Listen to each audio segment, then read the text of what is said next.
ಮಸ್ತ್ಮಗ.com videos ನೋಡಲು subscribe ಮಾಡಿ ಹಾಗೂ ಬೆಲ್ ಐಕಾನ್ ಪ್ರೆಸ್ ಮಾಡಿ. ಹಾಯ್ ಫ್ರೆಂಡ್ಸ್, ಮಸ್ತ್ಮಗ.comಗೆ ಸ್ವಾಗತ. ನಾನು ಅಮರ್ ಪ್ರಸಾದ್. ದುಡ್ಡು ಮಾಡಬೇಕು ಅನ್ನೋ ಆಸೆ ಎಲ್ರಿಗೂ ಇದ್ದೇ ಇರುತ್ತೆ. ಆದರೆ ಹೇಗೆ ಅನ್ನೋದು ಬಹುಮುಖ್ಯವಾದ ಚಾಲೆಂಜ್. ಇರೋ ದುಡ್ಡಲ್ಲಿ ಒಂದು ಸ್ವಲ್ಪವಾದರೂ ಕೂಡ ಉಳಿತಾಯ ಮಾಡೋಣ ಅನ್ನೋದು ಎಲ್ಲರ ಉದ್ದೇಶ ಆಗಿರುತ್ತೆ. ಆದರೆ ಹೇಗೆ ಉಳಿತಾಯ ಮಾಡೋದು, ದುಡ್ಡನ್ನು ಸ್ಟಾಕ್ ಮಾರ್ಕೆಟ್ನಲ್ಲಿ ಹೂಡಿಕೆ ಮಾಡ್ಬೋದು ಅಂತ ಹೇಳ್ತಾರಲ್ಲ, ಅದು ಹೇಗೆ ಮಾಡೋದು, ಈ ಬಗ್ಗೆ ಸಾಕಷ್ಟು ಜನಕ್ಕೆ ಸಾಕಷ್ಟು ಡೌಟ್ಸ್ ಇರುತ್ತೆ. ಎಲ್ಲವನ್ನ ಈ ವಿಡಿಯೋದಲ್ಲಿ ನೋಡ್ತಾ ಹೋಗೋಣ. ಸ್ನೇಹಿತರೆ, ಈಗಾಗಲೇ ನಾವು ಶೇರ್ ಮಾರ್ಕೆಟ್ ಹೇಗೆ ಕೆಲಸ ಮಾಡುತ್ತೆ ಅಂತ ಒಂದು ವಿಡಿಯೋ ಮಾಡಿದ್ವಿ. ಹಾಗೆ ಮ್ಯೂಚುವಲ್ ಫಂಡ್ ಹೇಗೆ, ಅದರ ಲಾಭ ಏನು, ಅದು ಹೇಗೆ ಕೆಲಸ ಮಾಡುತ್ತೆ ಅಂತ ಕೂಡ ವಿಡಿಯೋ ಮಾಡಿದ್ವಿ. ಆಗ ತುಂಬ ಜನ ಪ್ರಶ್ನೆ ಮಾಡಿದ್ರಿ, ಕಾಮೆಂಟ್ ಮಾಡಿದ್ರಿ. ಹೆಚ್ಚಿನ ಜನ ಏನು ಕೇಳಿದ್ರಿ ಅಂತ ಹೇಳಿದ್ರೆ, ಸರಿ ಶೇರ್ ಮಾರ್ಕೆಟ್ ಹೇಗೆ ವರ್ಕ್ ಆಗುತ್ತೆ ಅಂತ ಹೇಳಿದ್ರಿ, ಮ್ಯೂಚುವಲ್ ಫಂಡ್ ಹೇಗೆ ವರ್ಕ್ ಆಗುತ್ತೆ ಅಂತ ಹೇಳಿದ್ರಿ, ಇದರಲ್ಲಿ ದುಡ್ಡು ಹಾಕೋದು ಹೇಗೆ, ಇನ್ವೆಸ್ಟ್ ಮಾಡೋದು ಹೇಗೆ, ಇದ್ರ ಬಗ್ಗೆ ಒಂದು ವಿಡಿಯೋ ಮಾಡಿ ಅಂತ ತುಂಬ ಜನ ಕಾಮೆಂಟ್ ಮಾಡಿದ್ರಿ. ಸೊ ಈ ವಿಡಿಯೋ ಈಗ ನಿಮ್ಮ ಮುಂದೆ. ದುಡ್ಡು ಮಾಡೋದು ಹೇಗೆ? ದುಡ್ಡು ಸಂಪಾದಿಸೋಕೆ ವಿವಿಧ ಮಾರ್ಗಗಳಿವೆ. ಮೊದಲನೇದಾಗಿ ಉದ್ಯೋಗ ಮಾಡೋದು, ಎರಡನೇದಾಗಿ ಯಾವುದಾದ್ರೂ ಬಿಸ್ನೆಸ್ಸನ್ನು ಶುರು ಮಾಡೋದು, ಮೂರನೇದಾಗಿ ಇರೋ ಬಿಸ್ನೆಸ್ಗಳಲ್ಲಿ ಬಂಡವಾಳ ಹೂಡಿಕೆ ಮಾಡೋದು, ಇನ್ವೆಸ್ಟರ್ಸ್ ಆಗೋದು. ಮೊದಲನೇದು ಅಂದರೆ ಉದ್ಯೋಗದಲ್ಲಿ ಯಾವ ರೀತಿ ಅಂದರೆ ತಿಂಗಳು ಸಂಬಳ ಬರುತ್ತೆ, ಸೇಫ್. ಎರಡನೇ ಆಪ್ಷನ್ ಏನು ಅಂತ ಹೇಳಿದ್ರೆ ಬಿಸ್ನೆಸ್ ಮಾಡೋದು. ಬಿಸ್ನೆಸ್ಸಲ್ಲಿ ಲಾಭ ಬಂದರೂ ನಿಮ್ಮದೇ, ಲಾಸ್ ಆದರೂ ನಿಮ್ಮದೇ, ರಿಸ್ಕ್ ತಗೋಬೇಕಾಗತ್ತೆ. ಅಲ್ಲೂ ನೀವು ಇನ್ವೆಸ್ಟು ಮಾಡಬೇಕಾಗತ್ತೆ, ಕೆಲಸ ಕೂಡ ಮಾಡಬೇಕಾಗತ್ತೆ. ಇದು ಬಿಸ್ನೆಸ್ ಆಯಿತು, ಮುನ್ನಡೆಸಬೇಕಾಗತ್ತೆ. ಮೂರನೇ ಮಾರ್ಗ ಅಂದರೆ ಬಂಡವಾಳ ಹೂಡಿಕೆ ಮಾಡೋದು. ಯಾವುದಾದ್ರೂ ಕಂಪನಿ ಅಥವಾ ಯಾವುದಾದ್ರೂ ಸಂಸ್ಥೆಯಲ್ಲಿ, ಆಲ್ರೆಡಿ ನಡೀತಾ ಇರೋ ಸಂಸ್ಥೆಯಲ್ಲಿ ಇನ್ವೆಸ್ಟ್ಮೆಂಟ್ ಮಾಡೋದು. ಮ್ಯಾನೇಜ್ಮೆಂಟ್ ನಾವೇ ನೋಡ್ಕೋಬೇಕಾಗಿಲ್ಲ, ಆ ಕಂಪ್ನಿಲಿ ಇನ್ವೆಸ್ಟ್ ಮಾಡಿ ದುಡ್ಡು ಹಾಕಿದ್ರೆ ಆಯಿತು, ಒಂದಿಷ್ಟು ಶೇರನ್ನು ತಗೊಂಡ್ರೆ ಆಯಿತು ದುಡ್ಡು ಹಾಕಿ. ಮ್ಯಾನೇಜ್ಮೆಂಟ್ ನಮಗೆ ಬರದೇ ಇದ್ರೂ ಕೂಡ ಬಂಡವಾಳ ಹೂಡಿ ಆ ಕಂಪ್ನಿ ಲಾಭ ನಷ್ಟದಲ್ಲಿ ಪಾಲುದಾರ ಆಗ್ಬೋದು. ಲಾಭ ಮತ್ತು ನಷ್ಟದಲ್ಲೂ ಕೂಡ, ಲಾಭ ಆದರೂ ಪಾಲು ತಗೋಬೇಕದ್ರಲ್ಲಿ, ನಷ್ಟ ಆದರೂ ಕೂಡ ಅದನ್ನು ಶೇರ್ ಮಾಡ್ಕೋಬೇಕಾಗತ್ತೆ. ಆದರೆ ಇಲ್ಲೂ ಕೂಡ ಕಂಪನಿಗೆ ಲಾಭ ಆದರೆ ಮಾತ್ರ ನಮಗೂ ಕೂಡ ಇನ್ವೆಸ್ಟ್ ಮಾಡಿದವ್ರಿಗೂ ಲಾಭ ಸಿಗುತ್ತೆ, ನಷ್ಟ ಆದರೆ ನಷ್ಟನೂ ಸಿಗುತ್ತೆ. ಇದು ಬಿಸ್ನೆಸ್ ರೀತಿನೇ ಆಗುತ್ತೆ ಹೆಚ್ಚು ಕಮ್ಮಿ. ಬಂಡವಾಳ ಹೂಡಿಕೆ ಮಾಡೋದು ಹೇಗೆ? ಬಂಡವಾಳ ಹೂಡಿಕೆ ಮಾಡುವಾಗ ಕೆಲವೊಂದು ಸವಾಲುಗಳು ಎದುರಾಗ್ತವೆ. ಈಗ ನೋಡಿ, ನಿಮ್ಮ ಬಳಿ ಒಂದಷ್ಟು ದುಡ್ಡಿದೆ. ಈಗ ಯಾವ ಕಂಪ್ನಿಯಲ್ಲಿ ಹೂಡಿಕೆ ಮಾಡೋದು ಅನ್ನೋ ಪ್ರಶ್ನೆ ಎದುರಾಗುತ್ತೆ. ಅಂದರೆ ದೊಡ್ಡ ದೊಡ್ಡ ಕಂಪನಿಗಳಲ್ಲಿ ಮಾಡೋಣ ಅಂದರೆ ದೊಡ್ಡ ಪ್ರಮಾಣದಲ್ಲಿ ದುಡ್ಡು ಬೇಕಾಗುತ್ತೆ. ಅಂದರೆ ರಿಲಯನ್ಸ್, ಟಾಟಾದಂತಹ ದೊಡ್ಡ ದೊಡ್ಡ ಕಂಪನಿಗಳಲ್ಲಿ 1-2% ಶೇರ್ ತಗೋಬೇಕು ಅಂದರೂ ಕೂಡ ಸಾವಿರಾರು ಕೋಟಿ ದುಡ್ಡು ಬೇಕಾಗುತ್ತೆ, ಸಾವಿರಾರು ಕೋಟಿ. ನಮ್ಮ ಬಳಿ ಜಾಸ್ತಿ ದುಡ್ಡಿಲ್ಲ ಅಂತ ಸಣ್ಣ ಪುಟ್ಟ ಕಂಪನಿಗಳ ಮೇಲೆ ಹಾಕೋಣ ಅಂತ ಹೋದರೆ ಮುಳುಗಿ ಹೋಗೋ ಅಪಾಯ ಕೂಡ ಇರುತ್ತೆ. ಇಂಥ ಪರಿಸ್ಥಿತಿಯಲ್ಲಿ ಜನ ಎರಡು ಆಯ್ಕೆಗಳ ಮುಂದೆ ಹೋಗ್ಬೋದು. ಒಂದು, ಷೇರು ಮಾರುಕಟ್ಟೆಯಲ್ಲಿ ಪ್ರವೇಶ ಮಾಡಿ ಶೇರ್ ಬ್ರೋಕರ್ಗಳ ಮೂಲಕ ಬೇರೆ ಬೇರೆ ಕಂಪನಿಯಲ್ಲಿ ಸಣ್ಣ ಸಣ್ಣ ಪ್ರಮಾಣದಲ್ಲಿ 1 ಶೇರು, 2 ಶೇರು, 10 ಶೇರು, 20 ಶೇರು ಅಥವಾ ಕಮ್ಮಿ ರೇಟಿದಾಗಿರೋ 100 ಶೇರು, ಈ ರೀತಿ ಶೇರ್ಗಳನ್ನು ಖರೀದಿ ಮಾಡಿ ತಮ್ಮ ಅಕೌಂಟ್ನಲ್ಲಿ ಇಟ್ಕೊಳ್ತಾ ಹೋಗ್ಬೋದು. ಆ ಮೂಲಕ ಬ್ಯಾಲೆನ್ಸ್ಡ್ ಆಗಿ ಒಂದು ಪೋರ್ಟ್ಫೋಲಿಯೋ ರೆಡಿ ಮಾಡಿಕೊಂಡು ಎಲ್ಲ ಬೇರೆ ಬೇರೆ ವಲಯಗಳ ಕಂಪನಿಗಳ ಮೇಲೆ ಪ್ರಾಫಿಟ್ ಮಾಡಬಹುದಾದ ಮತ್ತು ಮಾಡ್ತಿರುವ ಕಂಪನಿಗಳ ಮೇಲೆ ಹೂಡಿಕೆ ಮಾಡಿ ಲಾಭವನ್ನು ತೆಗಿಲಿಕ್ಕೆ ಸಾಧ್ಯ ಇದೆ. ಅಥವಾ ಮ್ಯೂಚುವಲ್ ಫಂಡ್ಗಳ ಮೇಲೆ ಹೂಡಿಕೆ ಮಾಡೋದು. ಮ್ಯೂಚುವಲ್ ಫಂಡ್ ಬಗ್ಗೆ ನಾವು ಆಲ್ರೆಡಿ ಸಪ್ರೇಟ್ ವಿಡಿಯೋವನ್ನು ಮಾಡಿದ್ದೀವಿ, ಅದನ್ನು ಚೆಕ್ ಮಾಡಬಹುದು ನೀವು. ಷೇರು ಮಾರುಕಟ್ಟೆಯಲ್ಲಿ ಯಾಕೆ ಹೂಡಿಕೆ ಮಾಡಬೇಕು?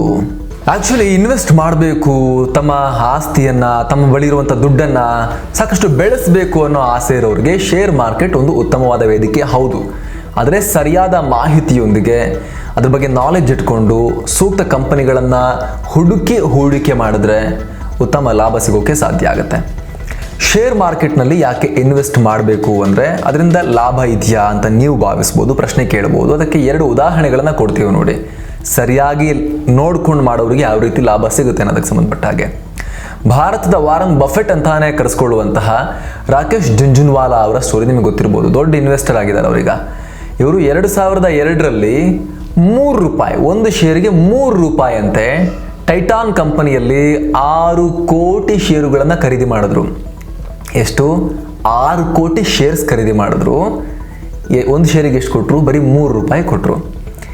ಈಗ ಅಂದರೆ ಈ ಕೊರೋನಾ ಹಾವಳಿ ಶುರು ಆಗೋಕ್ಕಿಂತ ಮುಂಚೆ, ಈಗ ಬಿದ್ದಿದೆ ಬಿಡಿ ಸ್ವಲ್ಪ, ಬಟ್ ಅದು ಮತ್ತೆ ವಾಪಸ್ ಬಂದೇ ಬರುತ್ತೆ ಅದು. ಸೊ ನಾವು ಕೊರೋನಾ ಶುರು ಆಗೋಕ್ಕಿಂತ ಚೂರು ಮುಂಚೆ ಎಷ್ಟಾಗಿತ್ತು ಕಳೆದ 18 ವರ್ಷಗಳಲ್ಲಿ ಅಂತ ನೋಡೋಣ. ₹3 ಪ್ರತಿ ಶೇರಿನ ಮೌಲ್ಯ ₹1300 ಏರಿಕೆಯಾಗಿತ್ತು. ಅಂದರೆ ಜುಂಜುನವಾಲಾ ಖರೀದಿ ಮಾಡಿದ ಪ್ರತಿ ಷೇರು 3 ರೂಪಾಯಿ ಇತ್ತು ಅವಾಗ 2002ರಲ್ಲಿ. ಈಗ 1300 ರೂಪಾಯಿ. 1300 ರೂಪಾಯಿ ಇಂಟು 6 ಕೋಟಿ ಎಷ್ಟಾಯ್ತು ಲೆಕ್ಕ ಹಾಕಿ. ಎಷ್ಟು ಸಾವಿರ ಕೋಟಿ ಆಯಿತು ಲೆಕ್ಕ ಹಾಕಿ. ಅಂದರೆ 18 ವರ್ಷದಲ್ಲಿ ಷೇರಿನ ಮೌಲ್ಯ ಸುಮಾರು 400ರಿಂದ 500 ಪಟ್ಟು ಜಾಸ್ತಿ ಆಗಿದೆ. ಇಲ್ಲಿ ಇದನ್ನು ಗಮನಿಸಬಹುದು. ಇಲ್ಲಿ ಇದು ಒಂದು ಲಾಂಗ್ ಟರ್ಮ್ ಅಂದರೆ ದೀರ್ಘಕಾಲೀನ ಹೂಡಿಕೆ ಬಗ್ಗೆ ಒಂದು ಎಕ್ಸಾಂಪಲ್. ಶೇರ್ ವ್ಯವಹಾರದಲ್ಲಿ ದೈನಂದಿನ ಹೂಡಿಕೆ ಕೂಡ ಇರುತ್ತೆ. ಇವತ್ತೇ ಶೇರ್ ಖರೀದಿ ಮಾಡೋದು, ಇವತ್ತೇ ಮಾರೋದು. ಎಷ್ಟೋ ಜನ ಇದನ್ನೇ ಜಾಬ್ ಮಾಡ್ಕೊಂಡಿದ್ದಾರೆ. ಇದನ್ನು ಇಂಟ್ರಾಡೇ ಟ್ರೇಡಿಂಗ್ ಅಂತ ಕರೆಯಲಾಗುತ್ತೆ. ಜಪಾನ್ನ ಒಬ್ಬ ಹೂಡಿಕೆದಾರ ಇದ್ದಾರೆ, ಟಕಾಶಿ ಕೊಟೆಗಾವಾ ಅಂತ. ಈತ 8 ವರ್ಷದ ಹಿಂದೆ 10 ಲಕ್ಷ ರೂಪಾಯಿ ಜೊತೆ ಶೇರ್ ವ್ಯಾಪಾರವನ್ನು ಶುರು ಮಾಡಿದ್ದ. ಈಗ ಆ 10 ಲಕ್ಷ 1200 ಕೋಟಿ ರೂಪಾಯಿ ಆಗಿ ಹೋಗಿದೆ. ಇದು ಮತ್ತೊಂದು ಎಕ್ಸಾಂಪಲ್. ಯಾವ ರೀತಿ ಸ್ವಲ್ಪ ಅಧ್ಯಯನ ಮಾಡಿಕೊಂಡು ಈ ಮಾರ್ಕೆಟ್ ಬಗ್ಗೆ ಹೆಂಗೆ ವರ್ಕ್ ಆಗುತ್ತೆ ಅಂತ ಅಧ್ಯಯನ ಮಾಡಿಕೊಂಡು ತುಂಬ ಡೆಡಿಕೇಶನ್ ಇಟ್ಕೊಂಡು ಡೀಪ್ ಸ್ಟಡಿ ಇಟ್ಕೊಂಡು ಇನ್ವೆಸ್ಟ್ ಮಾಡೋಕ್ಕೆ ಕೈ ಹಾಕಿದ್ರೆ ಇದರಲ್ಲಿ ಲಾಭ ತೆಗಿಲಿಕ್ಕೆ ಸಾಧ್ಯ ಇದೆ ಅನ್ನೋದಕ್ಕೆ ಬೆಸ್ಟ್ ಎಕ್ಸಾಂಪಲ್ ಇದು. ಷೇರು ಮಾರುಕಟ್ಟೆಗೆ ನುಗ್ಗೋದು ಹೇಗೆ? ಅರೆ ಇಷ್ಟೆಲ್ಲ ದುಡ್ಡು ಮಾಡ್ಬೋದಾ? ಹಾಗಾದರೆ ಶೇರ್ ಮಾರ್ಕೆಟ್ಗೆ ಎಂಟ್ರಿ ಕೊಡೋದು ಹೇಗೆ ಅನ್ನೋ ಪ್ರಶ್ನೆ ನಿಮ್ಮನ್ನು ಕಾಡ್ತಿರ್ಬೋದು. ನೋಡಿ, ನೀವೀಗ ಷೇರು ಮಾರುಕಟ್ಟೆ ಎಂಟ್ರಿ ಆಗಬೇಕು, ಬಂಡವಾಳ ಹೂಡಬೇಕು ಅಂತ ಅಂದ್ಕೊಂಡಿದ್ದೀರಿ ಅಂತ ಇಟ್ಕೊಳ್ಳಿ. ಮೊದಲಿಗೆ ನೀವು ಡಿಮ್ಯಾಟ್ ಅಕೌಂಟನ್ನು ಕ್ರಿಯೇಟ್ ಮಾಡ್ಕೋಬೇಕಾಗತ್ತೆ. ಡಿಮ್ಯಾಟ್ ಅಕೌಂಟ್ ಅಂದರೆ ಈಗ ನಾವು ಒಂದು ಬ್ಯಾಂಕ್ನಲ್ಲಿ ಸೇವಿಂಗ್ಸ್ ಅಕೌಂಟ್ ಇಟ್ಟರೆ ದುಡ್ಡು ಇಡೋದು, ತೆಗೆಯೋದು, ಅಲ್ಲಿಂದ ಟ್ರಾನ್ಸಾಕ್ಷನ್ ಮಾಡೋದೆಲ್ಲ ಮಾಡ್ತೀವಲ್ಲ, ಅದೇ ರೀತಿ ಷೇರುಗಳನ್ನು ಖರೀದಿ ಮಾಡಿ ಇಡೋಕ್ಕೆ ಜಾಗ, ಅಲ್ಲಿಂದ ಮಾರಕ್ಕೆ ಈ ಡಿಮ್ಯಾಟ್ ಅಕೌಂಟನ್ನು ನೀವು ಯೂಸ್ ಮಾಡಬೇಕಾಗತ್ತೆ. ಅದಕ್ಕೆ ಡಿಮ್ಯಾಟ್ ಅಕೌಂಟ್ ಅಂತ ಹೇಳುವಂಥದ್ದು.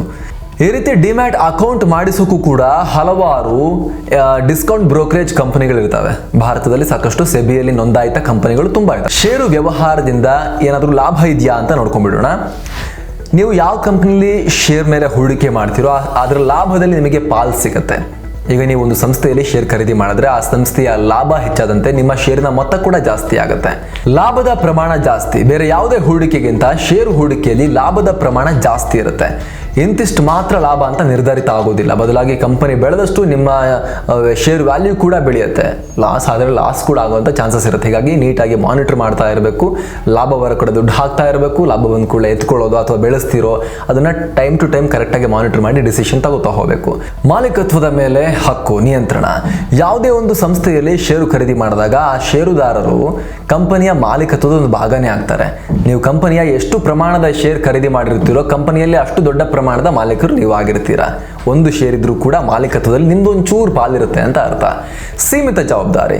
ಶೇರ್ ಮೂಲಕ ಬಂಡವಾಳ ಹೂಡಿಕೆ ಮಾಡಿದಾಗ ನೀವು ದುಡ್ಡಿಗೆ ಮಾತ್ರ ಜವಾಬ್ದಾರ ಆಗಿರ್ತೀರಿ. ಅಂದರೆ ದುಡ್ಡು ಹಾಕಿದ್ರೆ ಮುಗೀತು, ಉಳಿದಿದ್ದನ್ನು ಕಂಪನಿ ನೋಡ್ಕೊಳ್ಳುತ್ತೆ.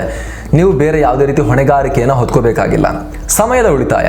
ನೀವು ಕೇವಲ ಶೇರ್ ವ್ಯವಹಾರದಲ್ಲೇ ಜೀವನ ಕಂಡುಕೊಳ್ತೀರಿ ಅಂತ ಏನಾದರೂ ಡಿಸೈಡ್ ಮಾಡಿಕೊಂಡ್ರೆ ಅದ್ರ ಬಗ್ಗೆ ನಾಲೆಜ್ ನಿಮಗಿದ್ರೆ ಸಾಕಷ್ಟು ಟೈಮ್ ಉಳಿಸ್ಬೋದು. ಯಾಕಂದರೆ ಪ್ರತಿದಿನ 6 ಗಂಟೆ ಕಾಲ ಮಾತ್ರ ಕೆಲಸ ಇರುತ್ತೆ.